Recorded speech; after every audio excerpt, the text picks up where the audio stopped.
علی رضی اللہ عنہ نے بیان کیا کہ فاطمہ رضی اللہ عنہا نبی کریم صلی اللہ علیہ وسلم کی خدمت میں یہ شکایت کرنے کے لیے حاضر ہوئیں کہ چکی پیسنے کی وجہ سے ان کے ہاتھوں میں کتنی تکلیف ہے۔ انہیں معلوم ہوا تھا کہ آن حضرت صلی اللہ علیہ وسلم کے پاس کچھ غلام آئے ہیں، لیکن آن حضرت صلی اللہ علیہ وسلم سے ان کی ملاقات نہ ہو سکی، اس لیے عائشہ رضی اللہ عنہا سے اس کا ذکر کیا۔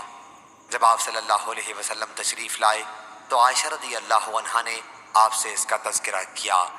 علی رضی اللہ عنہ نے بیان کیا کہ پھر حضور صلی اللہ علیہ وسلم ہمارے یہاں تشریف لائے رات کے وقت۔ ہم اس وقت اپنے بستروں پر لیٹ چکے تھے۔ ہم نے اٹھنا چاہا تو آپ نے فرمایا کہ تم دونوں جس طرح تھے اسی طرح رہو۔ پھر حضور صلی اللہ علیہ وسلم میرے اور فاطمہ رضی اللہ عنہا کے درمیان بیٹھ گئے۔ میں نے آپ کے قدموں کی ٹھنڈک اپنے پیٹ پر محسوس کی۔ پھر آپ نے فرمایا تم دونوں نے جو چیز مجھ سے مانگی ہے، کیا میں تمہیں اس سے بہتر ایک بات نہ بتا دوں؟ جب تم رات کے وقت اپنے بستر پر لیٹ جاؤ تو 33 مرتبہ سبحان اللہ، 33 مرتبہ الحمدللہ اور 34 مرتبہ اللہ اکبر پڑھ لیا کرو۔ یہ تمہارے لیے لونڈی غلام سے بہتر ہے۔ صحیح بخاری حدیث نمبر 5361۔